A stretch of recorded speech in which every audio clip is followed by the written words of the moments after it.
Welcome back for part 4. I'm John Kraft. Erica Fernhaber. Kirk Allen, Edgar County Watchdogs, and we are going to go through part 4 of a multi-part series on this state police investigation, pointing out some things that ought to shock everybody in this state when you think about how corrupt the state is.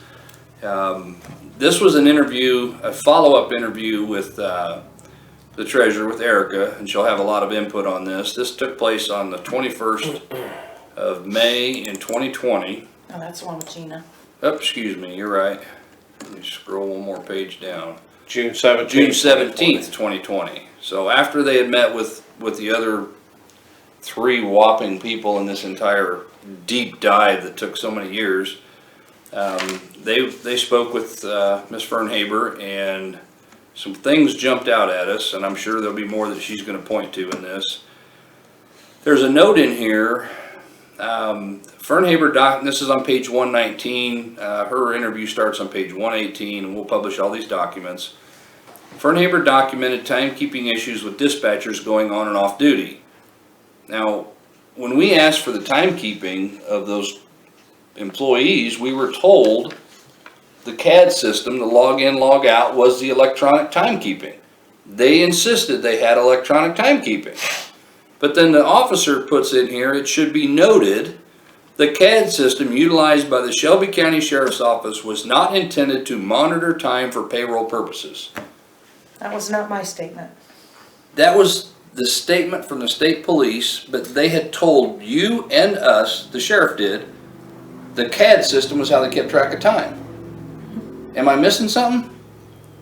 So why is this officer making a note that it's not for payroll purpose? All you have to do is look at the Foia request. They went back and looked at your Foia request, right? If they'd have done that, or even ours, they would have seen it. Fernhaber took office in 2018. It was December of 18. Yeah. She asked all departments to utilize timesheets maintaining compliance with applicable laws. Now, why would you have to ask for that? Because we had none. Say that again? We had none. Wow. Not all departments were receptive to the changes proposed by Fernhaber, and some failed to comply with her request. Did the Sheriff's Office comply with your request? No. Amazing. At the time, actually, only one other department. Myself, my department became compliant, and one other department. But immediately began asking the board to fix the problem. The system-wide failure that Gina mentioned. Right, and it was a system-wide failure. And this, if I recall, this is this next paragraph is one of the first things I talked about at our first Shelby County board meeting, if I remember right. It says in December budget meeting, and they don't say what year, but I think it was 2019, Fernhaber said she was basically told to sit down, shut up, and mind your own business. That was former Chairman Cannon said that, wasn't it? That was Barb Bennett. Barb Bennett. In a finance committee meeting. Mm-hmm. Okay. So Miss Bennett tells you to sit down, shut up, and mind your own business. Mm-hmm. You agreed with that approach, right? No. What? It says Fernhaber disagreed with the approach, feeling responsible for dispersing taxpayer money appropriately since she was signing off on the checks. So I guess Miss Bennett doesn't agree with that, because she's notorious for do as she says, not what the law says. This is where it really gets interesting. The other interviews, they talked about Bob Zakowski. And Bob Zakowski was one of those supervisors that they went to control payroll for dispatchers and I think corrections So officers. all payroll went to him and then to Tina. Okay, That's not what the sheriff said. right. Sheriff No, that's said what something. McCall said. Yeah, McCall said one thing, Sheriff said something else.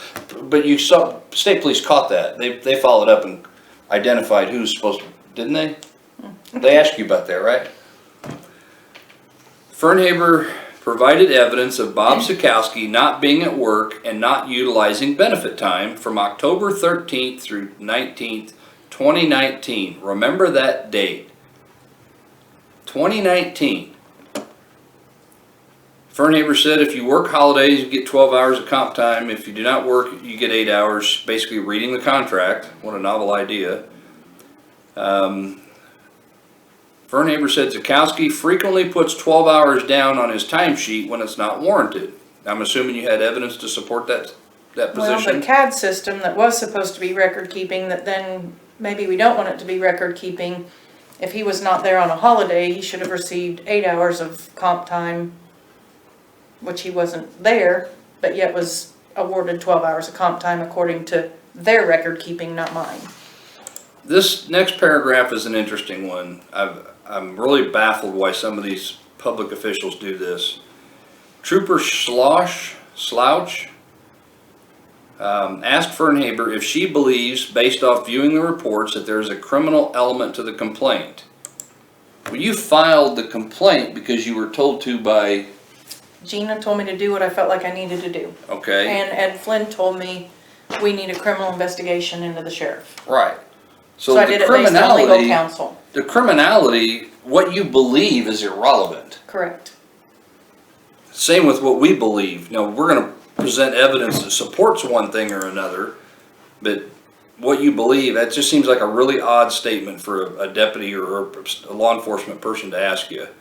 Well, and Ed Flynn being the labor relations attorney, I mean, that's what he said needed to happen. He points out the sheriff said they have to swipe their badges to get in the building and that is sufficient. What's the history on that? I don't know what the sheriff's office did. We used to have to swipe our badge to get in the courthouse, but if you park on the west side or east side, you go in the east door and you don't swipe. Well, let me qualify. The first, he says, Fernhaber suggested to the sheriff a more accurate timekeeping system. The sheriff said they have to swipe their badges to get in the buildings and that is sufficient. So was he saying that was their timekeeping system? They're kind of piecing a couple different things there together because they're mixing sheriff's office with courthouse employees, so. Okay, I don't know what they do at the That's why sheriff's I- department. Yeah, that's not the same issue. okay. In May of 2019, you requested a timesheet report. Fernhaber advised the timesheet indicated a courthouse employee was late for work 52 days, an average of 20 minutes. Fernhaber said she went to a board meeting and a board member yelled at her saying it was none of her business and she should just pay the money as told. And it wasn't a full board meeting, it was a committee meeting where we were discussing record keeping and you know, the sheriff had said we don't need electronic, which is still an issue in Shelby County. We don't have electronic timekeeping. Who told you it was none of your business? That was Barb Bennett. Again, Barb Bennett. Correct. Okay. So, But I did go to the board chairman who was the board chairman at the time, which was, which at the time was Dave Pruitt, and he Okay. said, "You really think employees?" I said, I don't have to think. It's right here in the documentation based on when the employee was hitting the door. so the solution was, We got locked out. I remember that. Fernhaber said the particular door access was later discontinued by the sheriff due to reported safety issues. Which later found out that was only the treasurer's floor, myself, the county clerk, and supervisor of assessments, because everybody else was still allowed access to that door. So you guys weren't given access to We that? were not given Well, you're access. requesting things, so you're the security hazard. There you go. I was told, though, by the sheriff that was what we could use for record keeping. We didn't need a new system. Fernhaber was asked if there was an intentional misrepresentation of time worked by employees of the sheriff's office.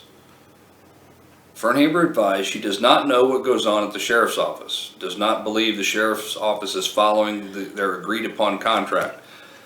I think it was pretty clear, you didn't accuse them of being criminals or allege they were stealing.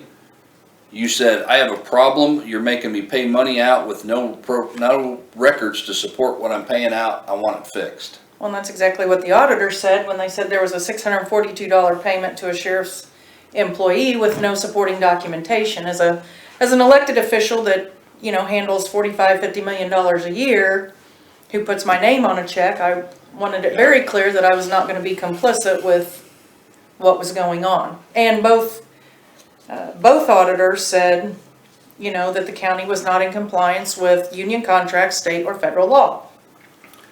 In terms of intentionally accepting overpayment, Fernhaber said employees should know if they're working 30 or 40 hours in a week.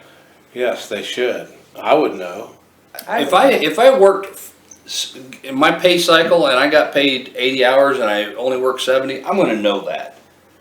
Just like if I worked 80 and they would have paid me for 70, I'd be, hey, you shorted me on my paycheck. Right.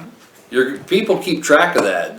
We know they keep track of it. We know this was a known problem. This wasn't new because we got tipped off before she ever took office. We got tipped off about the stuff going on in that office. Back to the Zakowski, sorry, they submitted a sheet that was signed May 8th of 2020, but in that document, they said, if they remembered correctly, it started in 2015 through 2018. I'm gonna get to that next. Okay, That's the close of this report on Okay. page 120. The agent says, immediately following the interview, the trooper Slouch and I went to the sheriff's office to inquire about the time used by Zakowski. Secretary Tina Wade was unable to provide documentation of benefit time utilized. Why would they go to her for that benefit time? Is she tracking benefit time? She submitted the Okay. attendance reports. She supposedly keeps those attendance reports. But Tina Wade did confirm with Bob Zakowski that he did not work that time frame. Okay, so now we have Did confirmation. she confirm or did the state police confirm? Because to me, that's not clear. Well, it says Tina Wade was unable to provide documentation of benefit time utilized, but did confirm with Zakowski that he did not work during that time frame. So if she's confirmed he didn't work, did she not do her job if the payroll's going through her? Please, they ask you that though, right? Well, but see, then the next sentence says Bob Zakowski advised, so that's why that middle one, Well, did this they is talk where to Bob it or who gets so did they talk special. to Tina? This is where it gets special. There's no indication they did an interview with Bob Zakowski. Bob Zakowski advised he had utilized a week that had been granted to him for being in a supervisory role. See the attached memorandum. So we go to the attached memorandum, which is page 121. And it's a short little paragraph dated May 8th, 2020. Created after the investigation started, which I pointed out to Yes. Sergeant Smith, Trooper Smith. And it says, the last paragraph, since they would need to work above and beyond their normal, this is basically a change to the union contract. We believe this started in 2015, but was stopped in 2018. Okay, so if this memorandum is the excuse for Bob Zakowski's 2019. 2019 pay, the very memorandum says that it was stopped in 2018. They didn't read it. Even more telling though, it says 4 years ago the sheriff's office felt we needed command shift. Therefore, 4 sergeants were appointed. 2 were correction sergeants working alternate shifts, 2 deputies. And Zakowski's neither. As pointed out by the forensic auditor, the Shelby County special was given to 7 employees. This exact memorandum, which was never passed by the board, Bob Zakowski is not corrections, nor is he a sergeant, so the state police didn't ask any questions. And that's not even a legally binding document because they did not do a memorandum of understanding to change. And the forensic auditor says through his work that this Shelby County Special Sergeant's pay was awarded to 7 people on September 1 of 15, 16, 17, and 18. So it would never hold water for Zakowski's argument that, oh yeah, that was part of that No. program. And if he was getting it, he was not mentioned in the agreement between the law enforcement committee. Well, here's what's it. I mean, this whole thing is mind-blowing, but it specifically says in here, although this was not an FOP agreement, it was agreed to by current union members. So one side of the party agrees to it, so we're just going to do it. And then it's signed by Kay Carney, committee chairman, Richard Hayden, and Bob Simpson. None of them have the authority to sign it. None of them. You're talking about adding pay, spending taxpayer dollars, and it didn't go before the full board. This is To be no voted different on. than the farm committee signing a contract for the lease of the farm ground. Right. Well, within these documents, and there's 125 pages here, there's a lot to look through, and it would literally take days to go through this stuff. But something that jumped out at Erica that she pointed out, one of the employees in question, Deputy Dudra, a lot of inconsistencies with pay, and here's these documents as an example. Again, this is pay, they ballpark around page 55, 60. There's page after page of these, and they're payroll and attendance slips. Have you ever seen these documents? No. When's the first time you saw these documents for payroll and attendance? When you provided me the unredacted report. And this includes hours worked, supposedly, comp time, overtime. They've redacted the signature, so we're not sure who's signing off on the approval. Now, one of them, Some of them don't even have yeah, approved some of by- them don't have approval. Now, Bob, I'm assuming is Bob Sikowski, but in the contract, correct me if I'm wrong, the employee is required to fill out the request for overtime and comp time for approval, right? I would think so. Okay, all of these are for one individual. On page 63, the document on the left, is that even remotely close to the same handwriting as any of these other documents? No. So who submitted that one? No clue. And it says hours worked, that's scribbled out, and it says 4 hours of overtime, but what hours were worked? Did he work from 4 AM to 8 AM? Did he work from noon to 4? It just, something is scribbled out there, and clearly not Yeah, the a same lot. handwriting. That's a different handwriting than the slip. Right, and So it's an altered document. there's another one in here that, if I recall, it's got Tina Wade's name on it. Yes, there was one, I think it was up further, but where he had a 3-hour callback for vests, and Tina authorized that. So Tina's in a position to authorize comp time, sick time. She's the employee of the sheriff's, she's the secretary, right? As long as it gets a signature, that's all that matters. Wow. Yeah, it's mind-boggling to see. Well, and the inconsistency with those, it starts out with the actual hours worked from 11 to 7 or, whatever hours, and then it just goes on to say certain date, 8 hours, certain date. What changed after our FOIA requests? Did you see a change? Well, I didn't see a real change until we actually started keeping timesheets, and timesheets had to be turned in to pay payroll in May. But they started doing that after the FOIA requests. John Vanderberg said that in his audit that he saw a significant change. Okay, that is an indicator of the malfeasance. They knew it was wrong. It reminds me of Rochester. Rochester Fire Department, the chief's doing $80,000+ of business with his own department, and the state police in that investigation said, well, we really didn't see anything here, and they didn't prosecute.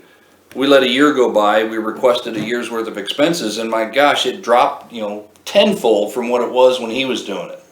Well, I think John Vanderberg said he can't say there was fraud, but he did tell the full board, I believe, in his presentation, that we have a lot of indicators of fraud. That he's not in a position to say it was fraud, but that there are a lot of indicators of fraud. Of course, he also told the board we are ripe for fraud because of our woefully inadequate record keeping. Well, and back to this whole report, as a whole, they interviewed 3 people, according to their records. No follow-up validation of anything, didn't question anybody, didn't come back. How many times did you contact, as of today, and we'll cover this in another video, we know who in the Attorney General's office made the charging decision or not to charge. We have a name now. Did the Attorney General ever once communicate with you to ask you a single question as the primary lead person on this case? They did not contact me, and I contacted their office 5 or 6 times, left messages, asked to be contacted. After we found out that some documentation had been withheld from the forensic auditor, I have never had a conversation with the Attorney General's office regarding any payroll issues in Shelby County. That's pretty typical, isn't it? Yep. I mean, how many times have we been contacted on all the stuff we've exposed in the last 10 years? 0. Then, well, we did meet with the folks with College of DuPage and on that one, but for the most part, 99% of the time, these officers never ask a single question of the people making the complaint. I don't know what it is with public corruption, but it's rampant in Illinois. I'd like to say, Erica, it's been a pleasure to see someone stand up in public office and demand accountability, because it's a rarity. And what you're seeing, the pushback and the resistance, is typical because you have upset the apple cart by simply saying, I just want it to be done right. John, you got anything you want to add? No, we're good. Erica, I'm- you sure? For I could now. go on for hours, but I'm good. All right, well, I appreciate you coming and joining us today. I know there's a ton of stuff that will pop up as people watch this and read these interviews. This, to me, is probably one of the most appalling or state police processes I've ever seen. So many questions could have been asked. None of the deputies were talked to. I mean, it's just mind-boggling. We didn't get involved because there wasn't something going wrong that people knew was going wrong. They told us it was wrong. They knew it was wrong, but none of those people got interviewed. And unfortunately for, where this case goes, we can't divulge our source. We're not going to breach our confidentiality. But doggone it, those people, they were willing to stick their head just high enough to get this thing stopped, but nobody's going to be held accountable, and that's a sad day in Illinois. I guess until next time, Yep. thank you much.